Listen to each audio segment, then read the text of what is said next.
Every day, you wake up as your own boss, making your own way. Every day, you continue your journey to change the world, your team, and yourself.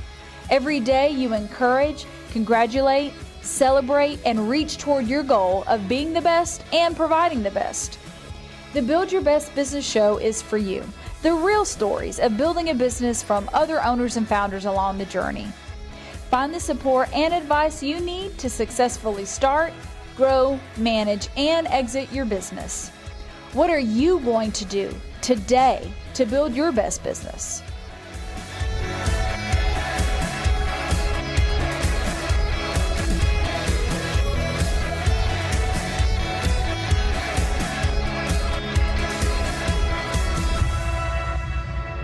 Welcome to Build Your Best Business. I'm your host, Eric Holtzclaw. Build Your Best Business focuses on the entrepreneurial journey. What does it take to successfully start, manage, grow, and eventually exit a business and make a little bit of money along the way? And that's what my guest is going to talk about today. We're talking with Cheryl Fields. She is the founder of Lifestyle Wealth Group and also Holistic Wealth for Women. Did I get that right, Cheryl? Nice. You got it. Great. Way to go, Eric. So tell us a little bit about your different things that you do today. So between Lifestyle Wealth Group and then also Holistic Wealth for Women, what are those and what do you do in those areas? Sure. So like we were talking about before, I've been an entrepreneur for over 40 years, but it was about 10 years ago that I realized that even though I knew how business worked, I didn't know how money worked. And so I decided to become a financial advisor right in 07, 08 when the market crashed and I saw everybody losing all their money. And so I was like, oh my gosh, what am I doing? What am I thinking? And so it was through a chain of events at that point that I actually found out that wealthy people do things differently. And so that's what I do now. I help people have lifetime income, tax-free income, and be able to increase the cash flow in their businesses using different strategies. So not the traditional ones. And through that, that's where Lifestyle Wealth Group came. And then the Holistic Wealth for Women is a Facebook group where I find a lot of times, Eric, and I wonder if you find this when you talk with so many entrepreneurs across the country and around the world, but women have a different conversation when it comes to money. Women feel a little bit more, I don't want to say timid, but maybe a little less confident about having those conversations. And so we have a place, a safe community where we can all talk about that and have, be able to increase awareness about ways that you can actually have more money, more cash, and not be afraid that it's going to crash in the stock market like I saw with so many people. The big thing I find, it's an interesting topic because I say that I'm financially astute because of one of the companies I started. And the guy that I started with had a finance degree. So I assumed he would do the finance part of the business, but he didn't. So I ended up doing that piece, which meant I really understood it and what it looked like. But I run into both men and women who are running businesses, very successful ones, and they do not understand the finance aspects.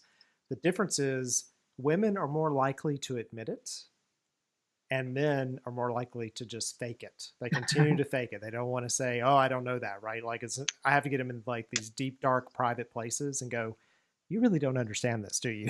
Right. So you don't have a clue. Right. So that's great for you to say that. And I think it actually is just true. Yeah. Because it's sort of an okay thing. It's sort of it would be an interesting study to see if that's what it is. But that's what I've noticed is that, and the fact that when people start businesses, all of a sudden everybody around them assumes that means you're a financial wizard. And that doesn't mean that. Just because you've started a business doesn't mean you understand the finances. You just know the topic area or whatever you've done well. Exactly. And I learned that really the hard way. One of the first businesses I had was back in LA, and I had a broadcast quality video company. We did work for ABC and UCLA and USC. And that was one of the businesses where we just pulled together people that had different kinds of talent, whether it was copywriting or on air or whatever. And we would do a project, everybody got paid and everybody went home. And so that was great. So I thought, you know what? And you'll laugh, hopefully, but I was like, I want to have a real brick and mortar company. I want to have the first parking place right by the door. I want to be able to take all the time off that I want to take off and be able to just, oh yeah, really funny, right? But no, I honestly believe that. So, and I knew about printing and graphics and design. So this was like an ad agency. And I was just like, oh, this is just heaven. This is great. Well, No, it wasn't. It was like the opposite of that. And what I found out, so I thought, well, and it was 17 in a market, 17th in a market of 17, right? Wow. Right. So dead ringer for last. So I said, oh, all I have to do is go out and sell, and I can sell, right? I know how to sell. I can talk about printing and design services to anybody. So I went out and I did that, and I got contract after contract, and I was so excited until I ran into one really big problem. And that was the fact that all of the people that I was getting work from were going to pay me in probably 30 or 60 days. All right. And all those great government contracts, they were probably paying me in 120 to 180 days. And funny thing, my employees wanted to get paid on Friday. And I was like, oh my gosh, what am I doing? And so I actually, I walked into my banker and I said, look, you may not think we're partners, but we really need to be partners right now. And so he did. He loaned me some money, and luckily I got through it. But I'm telling you, that's how naive I was. And all those days off and all that stuff, it's not true. I learned about OSHA. I learned about unemployment. I learned about all these taxes and things. And so, yeah, just because you buy a business or own a business doesn't mean that you understand all those things. And I was lucky that my banker said yes, because if he would have said no, it would have been a different ending for sure. And so you're right, Eric, it is important. And what I realized from that is that you need to have cash to grow a business. As simple as that sounds, sometimes people don't know that. And so I thought, sales is where money happens. Well, sales is where you incur expenses in a business, and, collections is where money happens. Yeah. And so those two things are not one and the same. Well, and also finding out if your projects are front loaded. So I work on a lot of projects where we have a lot of expenditure at the beginning, and then we make most of our money at the end of the project, and that you're like equally loaded correctly. Right. And those are things that don't really show up in your P&Ls and your balance sheets. I'll have people show me, well, I've sold stuff and my P&L says I'm profitable, but there's no money in the bank. I'm like, yes, those two things don't necessarily mean the same thing. So with Lifestyle Wealth Group, talk to me about with that. Are you helping people translate and make sure that they're keeping some of it? Because that's one of the things I find with small business owners is they create a lot of wealth, quote unquote wealth, but then at the end of the day, they don't really have a lot to show for it. And really, I think there's a couple really important things in there. The first thing is, one of the things I love that T. Harv Eker says is he says, if you're not careful, your business will eat every last dollar you bring in. Right. And he's right. If we don't take the time and actually be conscious and focused on the fact that we need a paycheck. And so what I find with a lot of business owners is, and that's really, I think, and tell me if you agree, why people burn out. Mm-hmm. Businesses don't necessarily fail. It's the people burn out because they're not getting a check and they've been working their butts off for too long and dealing with all the different hats that they have to wear. And so I think that's a super important part. But what I found out, and the way Lifestyle Wealth Group came about, is after I became a financial advisor and I was hired by a global investment firm at the time, when the market crashed and I saw all these people losing all the money that they worked on all their lives to save. And I thought, wait a second, this is messed up. Wealthy people don't do this, right? They don't start over every time the stock market crashes or every time the economy takes a dive. They have time and money. So I found out what they do. And if we use insurance companies for funding instead of banks, it actually ends up working so much more in our favor. So I'm a professional speaker now. I speak across the country, but I do lots of media things and live streams on television and things like that, morning shows and things. But one of the things that I find all the time about people is they just don't realize that there really are other ways to do it. And that the bank, by law, and this is really going to frost a lot of people, is allowed to loan your money out 7 times for every dollar you put in, right? By law. So you put in, they act like it's a big deal, Eric. Like you put in however much money. They act like it's a big deal that they're giving you maybe 1% on that money in the savings account. It makes me sick. Maybe 1%. Makes me sick. And it's taxable. So go ahead, you get to pay tax. On the little crumbs that they throw you. You get to pay tax on that. And in the meantime, though, so they act like it's a big deal that they're giving you, let's just be generous and say 1%.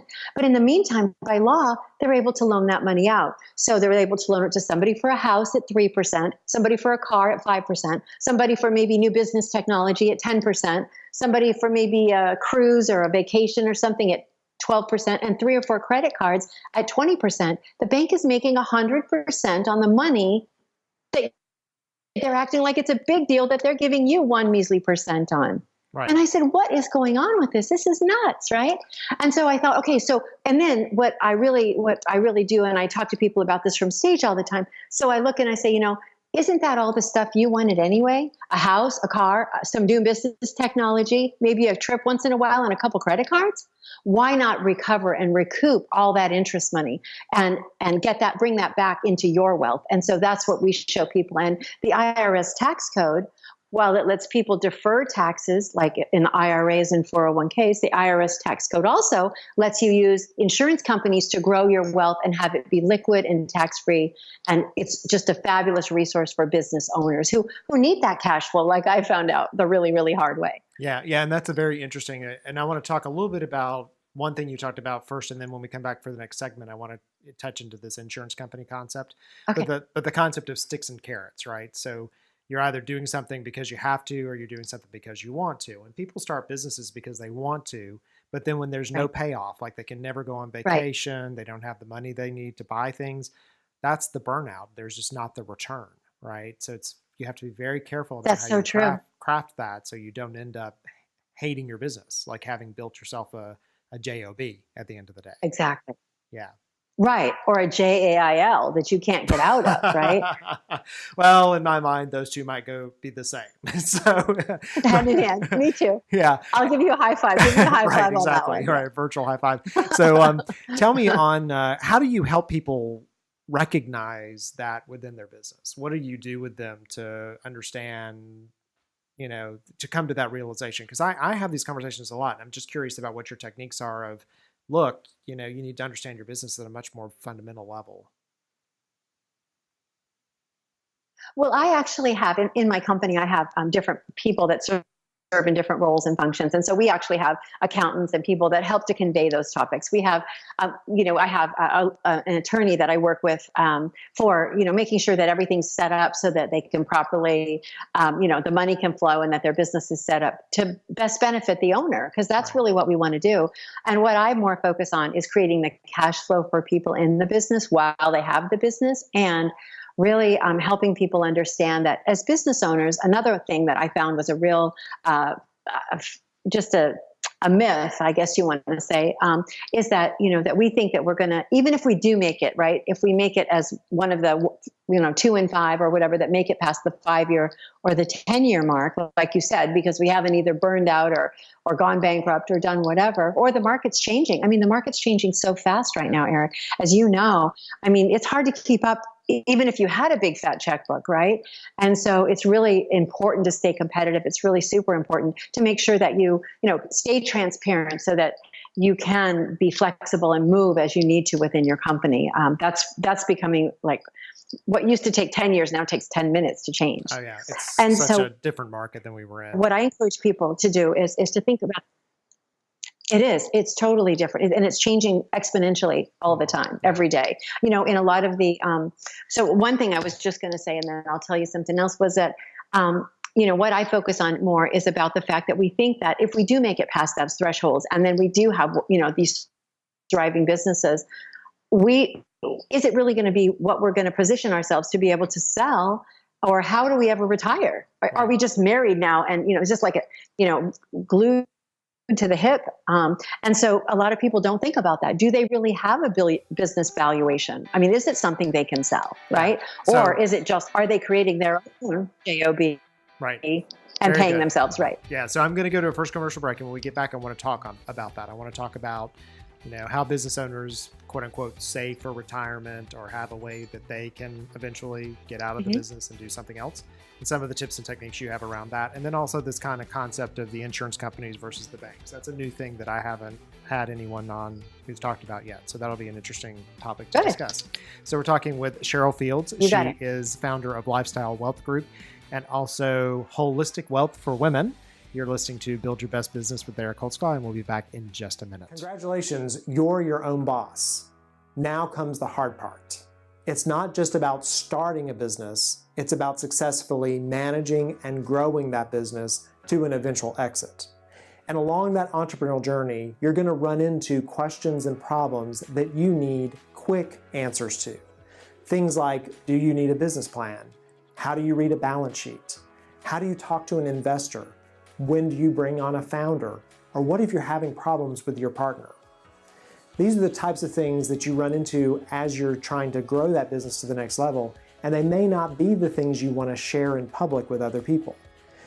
They're the problems and issues that arise that, as I have experienced along my own entrepreneurial journey, that I needed to have someone I could trust to reach out to and have a conversation and get a different perspective. And it was often those short conversations that would be the thing that moved me from where I was to where I needed to be. It's for that reason I created the On-Demand CXO product offering. On-Demand CXO is something that you can use to have a conversation with a trusted advisor about what's going on in your business.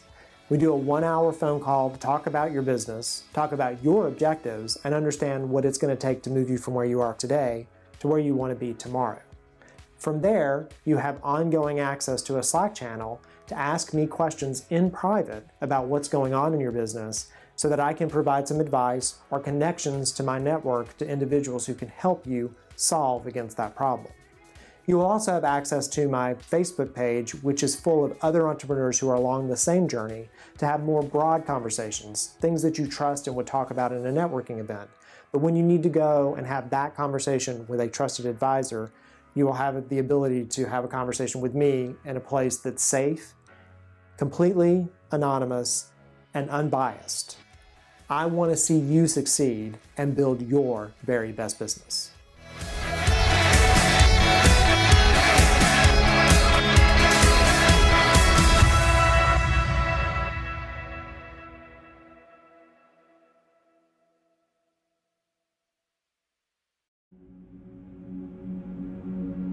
Are you looking to grow your business? Maybe you know exactly who you need to get in contact with. You're just not sure how to go about it. Podcasting is your answer, and at Briller Media, we make you the expert. We have state-of-the-art equipment to record your audio and video podcast. Plus, we take care of everything on the back end. We schedule your guests, upload your podcast to the top podcasting platforms, and we push out your show on social media, promoting you, your business, and your guest's business. How could they ignore your pitch after that? Briller Media, we make you look brilliant.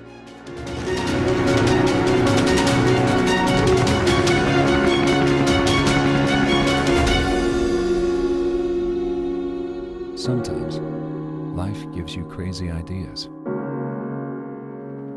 Chase them. And we're back. You're listening to Build Your Best Business. I'm your host, Eric Holtzclaw. We focus on the entrepreneurial journey. What does it take to successfully start, manage, grow, and eventually exit your business so you have a payday at the end of the day? We're talking with Cheryl Fields. She is the founder of Lifestyle Wealth Group and also Holistic Wealth for Women. And it's a very important topic that a lot of CEOs and founders don't think about. They start these businesses, they're making money, but to what end? Like, what does that mean at the end of the day? You know, when do you, quote unquote, get to retire, go do something else? And also making sure that you don't build a business that becomes a self-made jail or job, which both Cheryl and I have decided is the same thing. So Cheryl, as we talk about this planning and looking at what that looks like, you know, we as business owners you don't typically end up with the 401k. You don't have all that company matching. Like, those things don't happen. So what are some other avenues that we could consider to make sure that we, you know, all of our effort and our work that goes into these businesses helps us, quote unquote, have a way to retire or slow down? Because I think entrepreneurs and small business owners never really want to retire. We just don't want to have to work as hard later. No. Yeah. Right. And we just don't want to, sometimes we don't want to just have to do it for money, and we want to do something else, right? We want to do something else, either for charity or for giving back or for, even doing what we're still doing, but doing it in a different way and a different reason. So I think you're absolutely right. As entrepreneurs, we don't ever retire.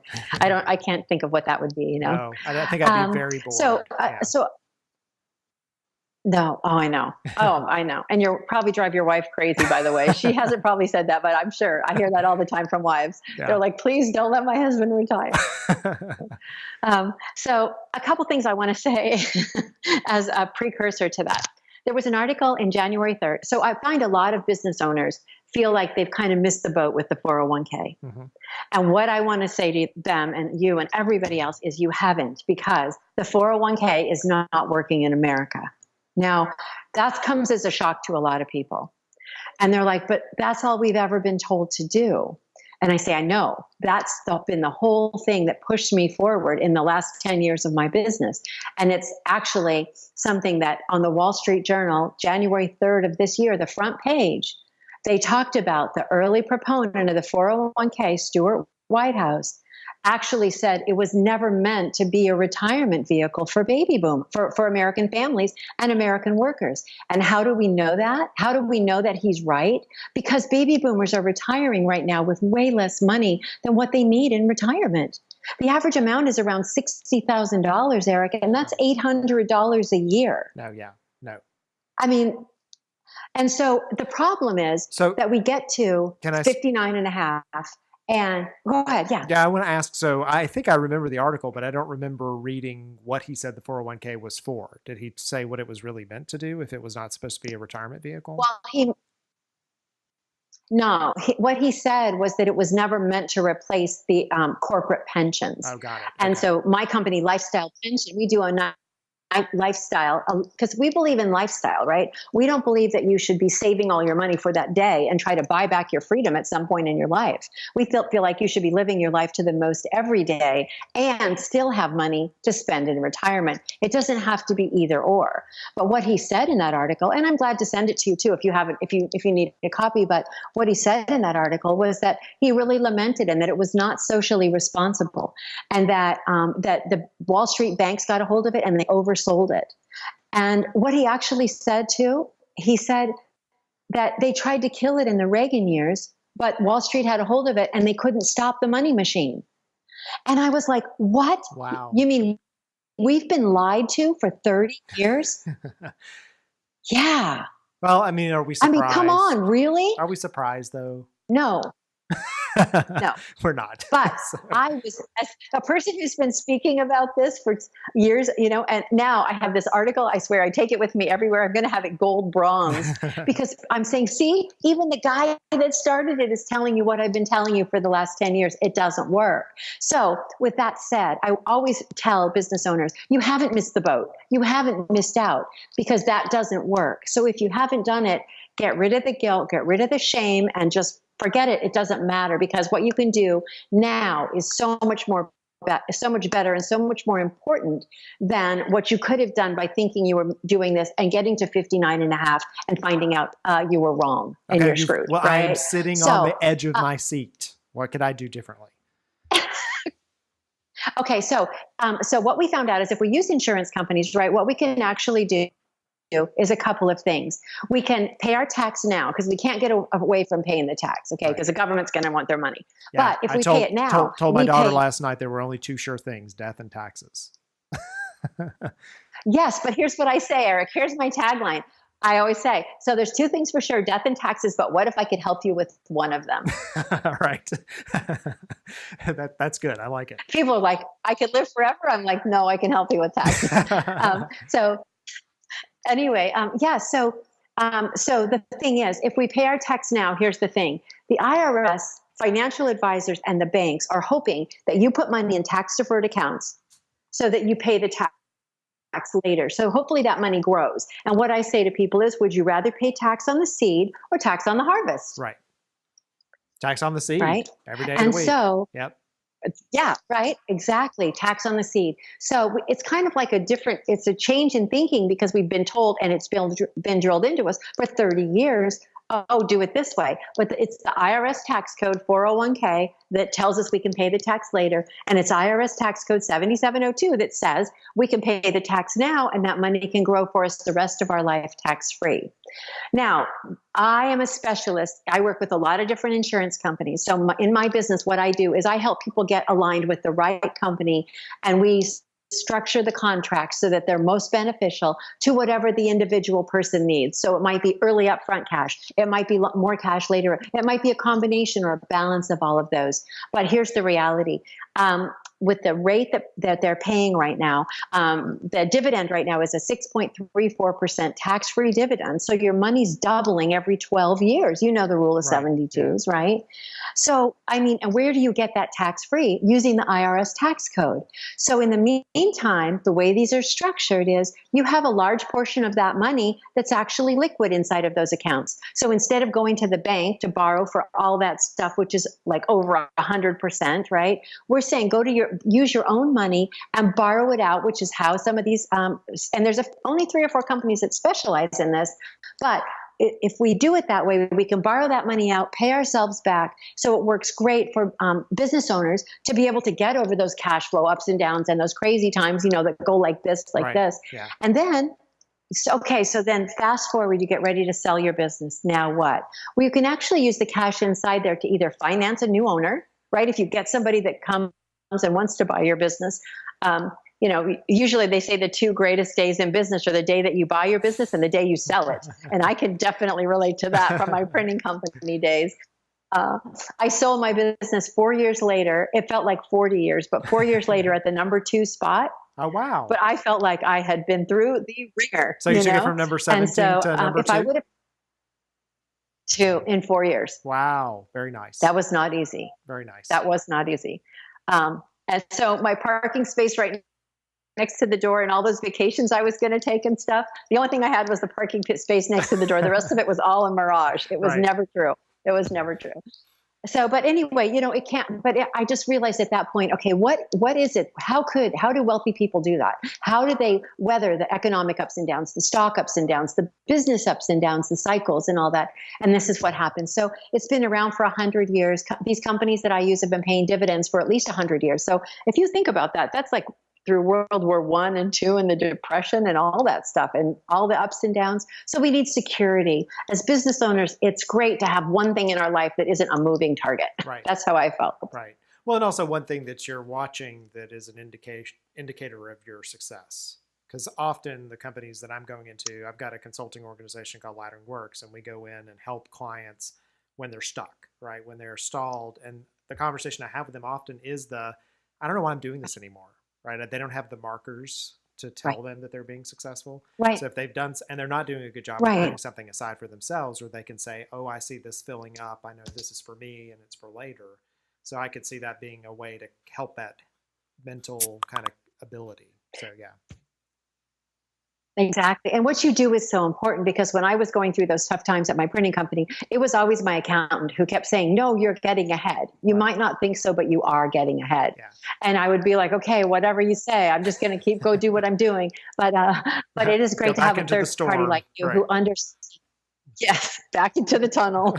And yeah, but it's great to have somebody like you that comes in and can actually tell people, hey, this would help you, or that would help you. And so I know about that company. I was reading about that, and it's really a valuable resource to business owners. So that's great that they have you to do that. Yeah. And so tell me I guess then there's that, but then the holistic wealth for women. See how good I'm with that? I was not sure that I would remember it. You are. Yeah. So tell me about My goodness. It's just rolling off your tongue. There you go. Right. And so it's a Facebook group or an organization that they can join that helps them understand. Right. So what we did is, when we talk about the financial conversation, here's some of the things that you might find really interesting that I've really studied, is that women right now, we're about 48% of the workforce, so we're not quite halfway, but hey, we're getting there, right? And here's what you might find really interesting. Women, 36% of the women in this country are actually out earning their husbands, right? And 26% are the sole breadwinners. Oh, wow.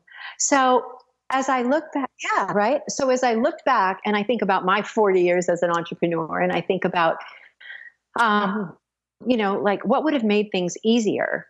And sometimes what I realized is that as women, it's usually the woman who, let's say in a marriage, like in a traditional marriage, a woman might be the one to take the less responsible job so that she can take off when the kids need to go to the doctor or whatever, or maybe with aging parents, if you're a Gen Xer, your parents are getting to that age, maybe mom needs to go to the doctor, you got to run to the store or whatever. So women end up generally taking the jobs that are a little less responsible, which means that A, they get paid less, and B, they probably don't have the retirement the investment opportunities that maybe their partner, their husband might have, with, okay, yeah, like you said, the testosterone, the 401k, we're going to do this and that, and we're not going to ever say we make a mistake, Right. And so that's how it kind of goes. And so, but women, there's a lot of shame around that. Women think, I have women come to me all the time, and I live in a place in South Florida where there's a lot of wealthy people, and they'll come to me and they'll say, my husband took me to our financial advisor, and I sat there and I shook my head up and down.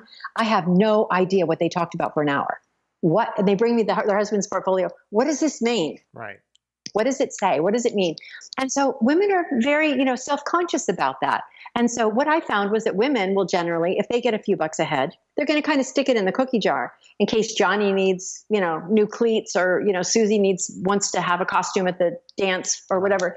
And where men are more investment oriented. So we're trying to change that around, because as we are almost 50% of the workforce now, we need to really be thinking. And if we are supporting our families, then that role is a little bit changing, where we need to say, okay, what is it that we really want for ourselves and our families? And the big key is that your money, Warren Buffett says, 2 rules of investing, right? Rule number 1, never let your money go backwards. And rule number 2, never forget rule number 1. Right. And so, I love that. And so if he thinks it's important, and he's done okay in business, wouldn't you agree with me? He's done okay. He's getting ahead. So why don't we follow that advice? And so that's one of the other reasons I love these types of conversations and these types of insurance products, because the accounts have never gone backwards in 100 years. So for women, they love security. They just want their money to be there. They just want to be able to go spend it. They don't want to worry about the stock market or the economy. They just want to know that every day they wake up, it's moving forward. And so it's a great plan for women. And so my Facebook group, Holistic Wealth for Women, is based on 7 different F's, letter F. So faith, family, fun, fitness, friends, finances, and fulfillment. We need to be happy with all that stuff at the end of the day. And so this is a group just where women can contribute. And of course, like I say, women and cool men, so it's about women, and, but it's just a place where we can have a community. Women like to talk about money. They like to be part of a community. They can actually say, what the heck does that mean? And they don't feel intimidated. So we're just launching that right now. So it's a great time to be able to get involved in that. Well, very nice. We're excited. Well, it's been great talking with you. I love it when I have a conversation with someone who teaches me something. I'm going to have to look more into the kind of the insurance side of the equation, because you're often, honestly, like financial advisors often will talk you out of that. Like they move you away from the insurance product more to the public, like to the stocks and things like that. So it'll be interesting to explore a little bit more what you talk about. Yeah. And I'd love to give you more information myself, but let me tell you, because they're not, and here's what I found out was the biggest blessing of me going through all that financial advisor training, getting hired by ING, and then finding out that it was all, it blew up, here's the thing. I wasn't taught about it in financial school. That's how I know financial advisors don't know. So I get people all the time that they say, oh, their financial advisor says it's a bad idea. Well, that's great, but they don't understand. And what I love is the way that we work it. We can help people get out of debt, pay off their homes in 9 years or less without spending more. We can also help them. Then I say, look, instead of paying 30 years on your house, we have you paid off in 9.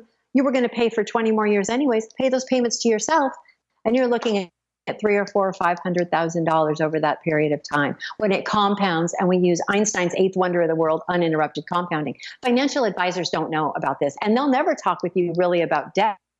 But I say, look, how can you be getting, here's a question I have all the time. I say, look, the market has tripled pretty much since '08. Went from like 6,000, 7,000, now it's at 20,000, right? Right. So that's what they say. Oh yeah, the market's tripled. But I ask people, what has your account done? Right? Oh, yeah. Their account's only up 3 to 5%. 5% is a good return over that time for most people. I'm like, so what happened to the other 25% of that money? Well, that's what people are exposing, that the fees, there's 42 fees inside a mutual fund, according to Tony Robbins. So that's what the way that the system is set up, it's gleaning the top, and it's taking that wealth. And you know what opportunity cost is. Yep. So it's taking that opportunity cost so that that money is not working for you. Now it's gone and now you can't build it. And so we're just saying all of that stuff makes no sense. And financial advisors do push back a lot on what I do. But I'm telling you, what we've done, nobody's ever lost money in 100 years. There's not much they can say. Well, very fun. I enjoyed our conversation. Thank you so much for joining me. Go ahead. So, and we'll put all the information Thank you, Eric. Thank you. on getting in touch with you and all your in our show notes so that they can find you and track you down. And I'm going to do a little bit more research on what you're talking about too. So, been talking with Cheryl Fields. Sounds She great. is the founder of Lifestyle Wealth Group and also Holistic Wealth for Women, which is a group that helps women understand their finances better. You've been listening to Build Your Best Business, where we focus on the entrepreneurial journey and making sure that you have some money at the end of the day, because that's what it's all worth. So, anyway, so if now you need to go and build your best business. Thanks so much.